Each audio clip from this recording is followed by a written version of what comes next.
దేశంలోనే డ్రగ్స్ రాజధాని ఆంధ్రప్రదేశ్ అంట. ఇది సాక్షి మెయిన్ కథంగా ఈ యొక్క అంశాన్ని ప్రచురించడం జరిగింది. అసలు ఈ అంశం మొత్తం ఎందుకు వచ్చిందా అంటే, ఏదైతే ఇటీవల తెలుగుదేశం పార్టీకి చెందినటువంటి ఒక ఎంపీ ఈ యొక్క హైదరాబాద్ శివారు ప్రాంతాల్లోని ఒక ఫామ్ హౌస్లో ఈ యొక్క డ్రగ్స్ వివాదంలో చిక్కుకున్నటువంటి నేపథ్యంలో దాని గురించి ఆ అంశం గురించి పొందుపరుస్తూ మొత్తం ఆంధ్రప్రదేశ్ మొత్తం డ్రగ్స్ రాజధానిగా మారిందని, చంద్రబాబు నాయుడు గారు వీళ్ళందరూ పెంచి ప్రోత్సహిస్తున్నారు ఆంధ్రప్రదేశ్ రాష్ట్రంలో డ్రగ్స్ అని చెప్పేసి రాసుకుంటూ వచ్చారు. మన మొత్తానికి సాక్షిలో ప్రచురితమైన ఈ అంశం గురించి పూర్తి విషయాలు తెలుసుకోవడానికి మనతో ఉన్నారు ప్రముఖ రాజకీయ విశ్లేషకులు రాయేష్ అప్సన్ గారు. సార్ నమస్కారం అండి. నమస్కారం సార్, ఇటీవల మనందరం చూసాం తెలుగుదేశం పార్టీకి చెందినటువంటి ఒక ఎంపీ ఈ యొక్క డ్రగ్స్ వివాదంలో చిక్కుకోవడం. అయితే సాక్షులు ఈ అంశం గురించి పొందుపరుస్తూ అసలు ఆ ఎంపీ విషయం అన్నీ కూడా ఒక మూలలో ఒక అంశం గురించి రాస్తూ ఆంధ్రప్రదేశ్ రాష్ట్రం మొత్తం డ్రగ్స్తో నింపబడింది, ఆంధ్రప్రదేశ్ రాష్ట్రంలో డ్రగ్స్ని నారా లోకేష్ చంద్రబాబు పెంచి ప్రోత్సహిస్తున్నారు, మొత్తం దేశంలోనే డ్రగ్స్ రాజధానిగా మారిపోయిందని ఆంధ్రప్రదేశ్ గురించి హైలైట్ చేస్తూ రాస్తున్నారు. అసలు రెండింటికి పొంతన ఏమైనా ఉందంటారా? ఈ యొక్క కథనం గురించి మీ మాటలు ఏమంటారు? అంటే మామూలుగా సాక్షి కథనాలు చూసిన ప్రతిరోజు కూడా ఆ పత్రిక బ్యానర్ ఐటమ్ దగ్గర నుంచి చివరి పేజీ వరకు చూస్తే దాంట్లో కనపడేవి కీలకంగా రెండు అంశాలు. ఒకటి ఆత్మస్తుతి, రెండు పరనింద. జగన్మోహన్ రెడ్డి గారు ఈ రాష్ట్రాన్ని పరిపాలించే పాలకుడుగా ఉంటే ఆయన్ని విపరీతంగా ఎలివేట్ చేస్తూ బ్యానర్ ఐటమ్లు ఉంటాయి.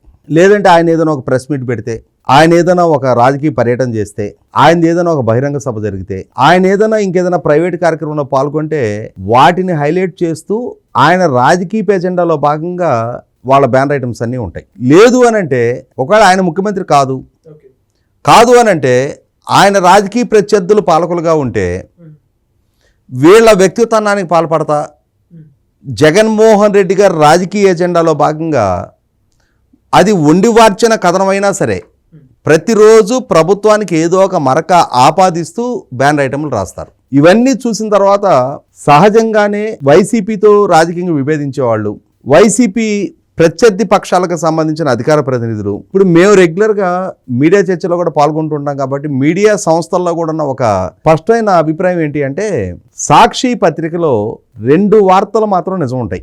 అంటే సాక్షి ప్రచురించిన ఆ మొత్తం వార్తాపత్రికలో ఒకటి అది ఆ రోజు డేటు, రెండు ఆ రోజు వారం, ఈ రెండు మాత్రం నిజం, ఇంకా మిగిలిన ఏవి నిజాలు కాదు. అంటే యజమాని భారతి గారి భర్త జగన్మోహన్ రెడ్డి గారి రాజకీయ ఎజెండా కోసం ప్రచురించబడి ప్రజల మీదకి వదలబడుతున్న ఒక పత్రిక అది డైరెక్ట్గా వైసీపీ పాంప్లెట్ గానే పరిగణించవచ్చు మనం. అటువంటి సాక్షి ఈరోజు బ్యానర్ ఐటమ్ అధికార బాధ్యతలు చేపట్టిన 100 రోజుల్లో రాష్ట్రం నుంచి డ్రగ్స్ ని నిర్మూలిస్తామని చెప్పని ఎన్నికలకు ముందు చంద్రబాబు పదే పదే చెప్పారు. డ్రగ్స్ వద్దు బ్రో అని చెప్పని లోకేష్ చిలక పలుకులు పలుకుతున్నాడు. డ్రగ్స్ ని రాష్ట్రం నుంచి తరిమి కొడతామని చెప్పని పవన్ కళ్యాణ్ చెప్తున్నాడు. కానీ ఇవాళ దేశానికి డ్రగ్స్ క్యాపిటల్గా ఆంధ్రప్రదేశ్ రాష్ట్రం విరాజిల్లుతుంది అని చెప్పని బ్యానర్ ఐటమ్ రాసుకుంటూ వచ్చారు. రాయటానికి మూలం ఏంటి అంటే, తెలుగుదేశం ఎంపీ పుట్టా మహేష్ యాదవ్ మొన్న ఒక ఫామ్ హౌస్ లో జరిగిన పోలీస్ రైడ్ లో అతను అంటే తెలంగాణ ఈగిల్ జరిపిన దాడిలో అతను పట్టుబట్టం, అతనికి చేసిన బ్లడ్ టెస్ట్ లో అతను డ్రగ్స్ సేవించినట్టుగా నిర్ధారణ కావడంతో టెస్ట్ రిపోర్ట్ పాజిటివ్ రావడంతో ఈ కథనాన్ని రాశారు.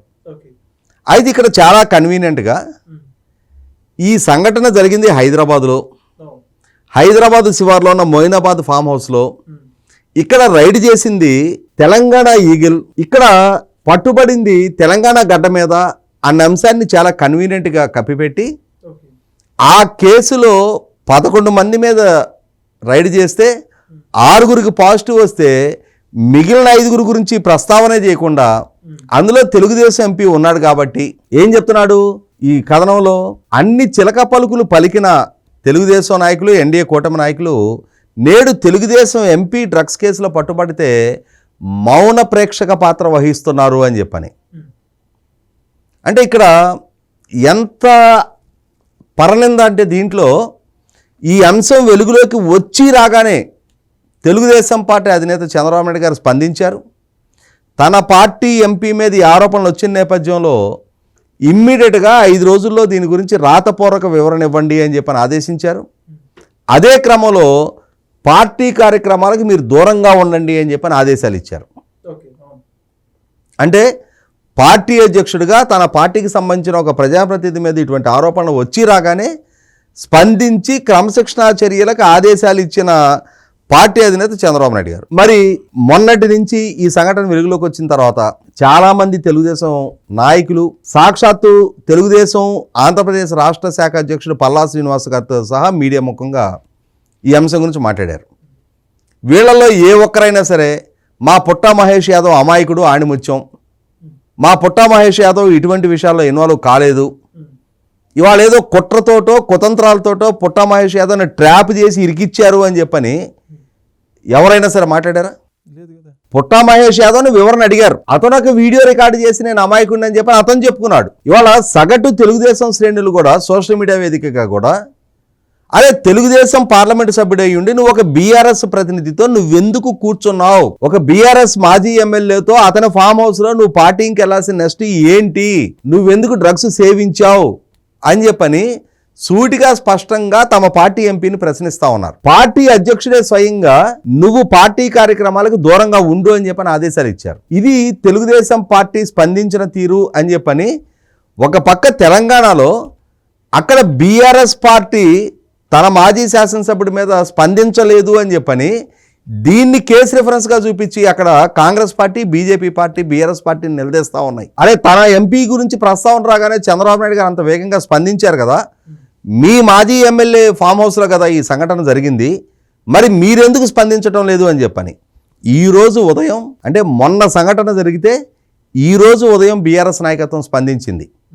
ఏ విధంగా అయితే చంద్రబాబు నాయుడు గారు పుట్టా మహేష్ యాదవ్కి ఆదేశాలు ఇచ్చారో సేమ్ టు సేమ్ అదే విధంగా బీఆర్ఎస్ నాయకత్వం కూడా 3వ రోజు స్పందించి నువ్వు పార్టీ కార్యకలాపాలకు దూరంగా ఉండు, చంద్రబాబు నాయుడు గారు 5 రోజుల్లో వివరణ ఇవ్వమంటే వీళ్ళు 7 రోజుల్లో వివరణ ఇవ్వమని చెప్పని ఒక నోటీస్ ఇచ్చారు ఇవాళ. ఇవన్నీ కళ్ళ ముందు కనిపిస్తా ఉన్నా సరే వీటి గురించి ఆంధ్రప్రదేశ్ పౌర సమాజానికి ఏమీ తెలియదు, వీటి గురించి తెలుసుకునే రాజకీయ చైతన్యం ఆంధ్రప్రదేశ్ పౌర సమాజానికి లేదు, తాను తప్పితే ఇంక మిగిలిన వార్తాపత్రికలు ఈ అంశాన్ని గురించి ప్రస్తావించడం లేదు అన్న భ్రమంలో ఉన్న సాక్షి మాత్రం దీన్ని ఆంధ్రప్రదేశ్ రాష్ట్రంలో జరిగిన సంఘటనగా చిత్రీకరిస్తూ ఆంధ్రప్రదేశ్ రాష్ట్రాన్ని డ్రగ్స్ దేశ రాజధానిగా చిత్రీకరిస్తా ఉన్నారు. ఇక్కడ ఒక అంశం గుర్తు చేసుకుందాం. 2019-24 మధ్య జగన్మోహన్ రెడ్డి పాలనా హయాంలో గుజరాత్లో, ఉత్తరప్రదేశ్లో, ఢిల్లీలో ఇట్లా దేశంలో, ఇక హైదరాబాద్ అయితే చెప్పనాలో కాదు, దేశంలో ఎక్కడ గంజాయి పట్టుబడ్డా ఆ గంజాయి ఎక్కడి నుంచి రవాణా అయింది అని అంటే ఆంధ్రప్రదేశ్ రాష్ట్రం విశాఖపట్నం ఏజెన్సీ ప్రాంతం నుంచి అని చెప్పని పోలీసులు అఫీషియల్ గా వాళ్ళు పెట్టిన ప్రెస్ మీట్ లో చెప్పేవాళ్ళు. మేము గంజాయి సీజ్ చేసాం, ఆ గంజాయి సీజ్ చేస్తే వాళ్ళని విచారిస్తే వాళ్ళు ఆంధ్రప్రదేశ్ రాష్ట్రంలో విశాఖపట్నం ఏజెన్సీ ప్రాంతాల నుంచి దీన్ని తరలించుకొస్తున్నట్టుగా మాకు నిర్ధారణ అయింది అని చెప్పని. జగన్మోహన్ రెడ్డి పాలనా హయాంలోనే నాడు గౌతమ్ సవాంగ్ గారు డీజీపీగా ఉన్న రోజుల్లో అప్పటికి సీజ్ అయిన 2 లక్షల కిలోల గంజాయిని ఆయన తగలబెట్టాడు అని చెప్పని ఆయన ఇమ్మీడియట్ గా డీజీపీ పదవి నుంచి తప్పించేసి ఏపీపీఎస్సీ చైర్మన్ గా పంపించారు. ఇన్ఛార్జి డీజీపీతో తన జిల్లాకే సంబంధించిన కసిరెడ్డి రాజేంద్రనాథ్ రెడ్డి తోటి మిగిలిన పుణ్యకాలం మొత్తం గడిపించారు. అటువంటి జగన్మోహన్ రెడ్డి పాలనా హయాంలో దేశంలో ఎక్కడ గంజాయి పట్టుబడినా దాని మూలాలు ఆంధ్రప్రదేశ్ తోటి లింకప్ అయినాయి. ఇటువంటి నేపథ్యంలో సిగ్గుపడాల్సిన ఇష్యూ ఏంటి అంటే జగన్మోహన్ రెడ్డి పాలనా హయాంలో ఒంగోలులో ఉన్న RIMS, Rajiv Gandhi institute of medical sciences, అక్కడ సెకండ్ ఇయర్ మెడిసిన్ చదువుతున్న విద్యార్థులు, వాళ్ళల్లో క్లాస్ రూమ్ లో కొందరు గంజాయి సేవిస్తున్నారు అని చెప్పని ఇంకొందరు విద్యార్థులు కాలేజీ యాజమాన్యం దృష్టికి తీసుకెళ్తే దాని మీద ఈ గంజాయి సేవిస్తున్న విద్యార్థుల మీద క్రమశిక్షణా చర్యలు కాలేజీ యాజమాన్యం తీసుకుంది అని చెప్పని క్లాస్ రూమ్ లో బహిరంగంగా జరిగిన ఘర్షణల్లో మెడికల్ స్టూడెంట్స్ తలలు బద్దలు కొట్టుకొని రక్తపు గాయాలతో పేపర్లో బ్యానర్ ఐటమ్గా ఫోటోలు వచ్చినాయి. అంటే మెడిసిన్ చదువుతున్న పిల్లలు గంజాయి సేవిస్తూ దాన్ని తప్పుపట్టిన మిగిలిన విద్యార్థులతో జరిగిన ఘర్షణల్లో రక్తం చిందింది. ఇది నాటి జగన్మోహన్ రెడ్డి పాలన. ఎన్డీఏ కూటమి పదవి బాధ్యతలు చేపట్టిన తర్వాత నారా లోకేష్ గంజాయి వద్దు బ్రో అని విద్యాశాఖ మంత్రిగా తన యువతరానికి పిలిపివ్వడం జరిగింది. పవన్ కళ్యాణ్ గారు, చంద్రబాబు నాయుడు గారు, హోంమంత్రి అనిత గారి నేతృత్వంలో రాష్ట్రం నుంచి గంజాయి సాగును శాశ్వతంగా నిర్మూలించాలనే ఉద్దేశంతో ఆకే రవికృష్ణ గారి ఆధ్వర్యంలో ఈగల్ అని చెప్పిన ఒక వ్యవస్థను తీసుకొచ్చి ఆ పేరే ఇవాళ తెలంగాణలో కూడా ఇక్కడ డ్రగ్స్ నివారించడానికి ఏర్పాటు చేసిన ప్రత్యేక టాస్క్ ఫోర్స్ కూడా ఈగల్ అనే నామకరణం చేయడం జరిగింది. ఆ ఈగల్ అనే వ్యవస్థ ద్వారా ఆంధ్రప్రదేశ్ రాష్ట్రంలో 1 ఎకరంలో కూడా గంజాయి సాగు లేకుండా కట్టడి చేయగలిగారు. ఇవాళ పోలీస్ డిపార్ట్మెంట్ సవాలు విసురుతా ఉంది. ఆంధ్రప్రదేశ్ రాష్ట్రం నుంచి గంజాయి సాగుని మేము శాశ్వతంగా నివారించగలిగామని చెప్పని. నిజంగానే జగన్మోహన్ రెడ్డి ఆయన పత్రిక ప్రకటిస్తున్నట్టుగా ఆంధ్రప్రదేశ్ డ్రగ్స్ రాజధానిగా మార్పు చేసుంటే వాళ్ళని స్పెసిఫిక్గా మీరు గంజాయి సాగుని నిర్మూలించామని చెప్తా ఉన్నారు. ఇదిగో పలానా గ్రామంలో పలానా మండలంలో పలానా రైతు పలానా సర్వే నెంబర్ కలిగిన ఇంత విస్తీర్ణం భూమిలో గంజాయి సాగు చేస్తున్నాడని చెప్పనే స్పెసిఫిక్ డీటెయిల్స్ మీ దగ్గర ఉంటే షేర్ చేయండి. మీకు పత్రికలు ఉన్నాయి, మీకు గ్రామాన మీ పార్టీ క్యాడర్ ఉన్నారు.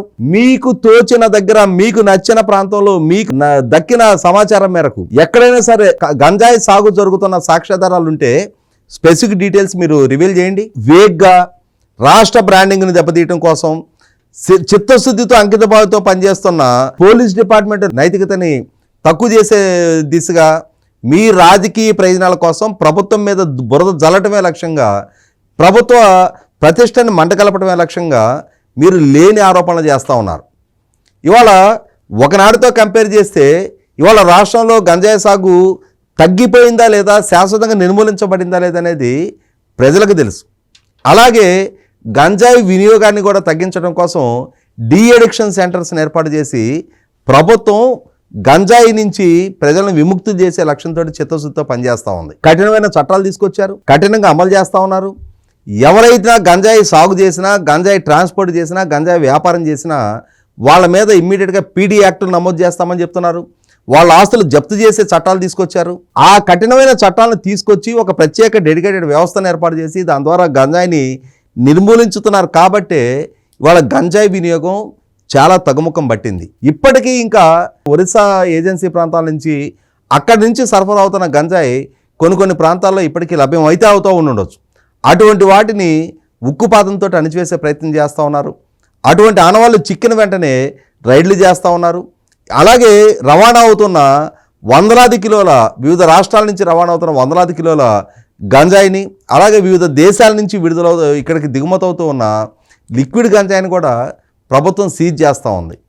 క్రియాశీలకంగా పనిచేస్తున్న ఆ ప్రభుత్వ విభాగాలని, వాళ్ళ నైతికతని మెచ్చుకోగలిగే నిజాయితీ మీ దగ్గర లేకపోయినా పర్వాలా, కానీ చిత్తశుద్ధితో ఈ ప్రజల క్షేమం కోసం పనిచేస్తున్న ఆ విభాగాల మోరాలిటీ దెబ్బతీసే కథనాలు రాయటం ద్వారా మీ రాజకీయపు సంకుచితత్వాన్ని మీరు బయటపెట్టుకుంటూ ఉన్నారు. ఈ విధమైన కథనాలు రాయటం ద్వారా సాక్షి ఎప్పటికీ మారదు. సాక్షిని ఒక వార్తాపత్రికగానే పరిగణలోకి తీసుకోవాల్సిన అవసరం లేదు. సాక్షి అనేది జగన్మోహన్ రెడ్డి జేబు సంస్థ కాబట్టి జగన్మోహన్ రెడ్డి రాజకీయ ఎజెండాలో భాగంగా అతని రాజకీయ విధానాలకి మాత్రమే కన్ఫైన్ అయి ఉన్న ఒక పాంప్లెట్గానే ప్రజలు పరిగణిస్తూ ఉన్నారు. ఇప్పటికీ ఎన్నికలకు ముందు ఆ రోజు ప్రభుత్వం అధికారం వ్యవస్థల చేతిలో ఉన్నాయని చెప్పని ప్రభుత్వ నిధులతోటి లక్షలాది సర్క్యులేషన్ పెంచుకున్న మీరు ఒక్కసారి అధికారానికి దూరం జరిగిన తర్వాత, ప్రభుత్వ నిధులతో సాక్షి సర్క్యులేషన్ పెంచుకోవడం దూరం జరిగిన తర్వాత ఇవాళ మీ సర్క్యులేషన్ ఎందుకు పడిపోయిందో ఒకసారి ఆలోచించుకోండి. ప్రజల ఆదరణ ఎందుకు కోల్పోతున్నారో ఒకసారి ఆలోచించుకోండి. ఈ విధమైన రాష్ట్ర వ్యతిరేక వార్తలని, రాష్ట్ర బ్రాండింగ్ని దెబ్బతీయటమే లక్ష్యంగా మీరు బ్యాన్ ఐటంలు రాయటం మొదలుపెట్టి రాష్ట్ర ద్రోహులుగా మిగిలిపోతున్నారు. మొత్తానికి ఆంధ్రప్రదేశ్లో గంజాయి నిర్మూలనకు సంబంధించి ప్రభుత్వం తీసుకున్న చర్యలు కావచ్చు, ఈగల్ టీం చేస్తున్న పనితీరుని చాలా చక్కగా చెప్పారు. మీ మాటలతో ఉన్న ఆంధ్రప్రదేశ్లో గంజాయి అంశం గురించి అసత్య వార్తలు ప్రచారం చేస్తున్న తెలుసుకొని మనస్ఫూర్తిగా కోరుకుంటాం. Thank you. నమస్కారం. Please subscribe to Leo News for more videos.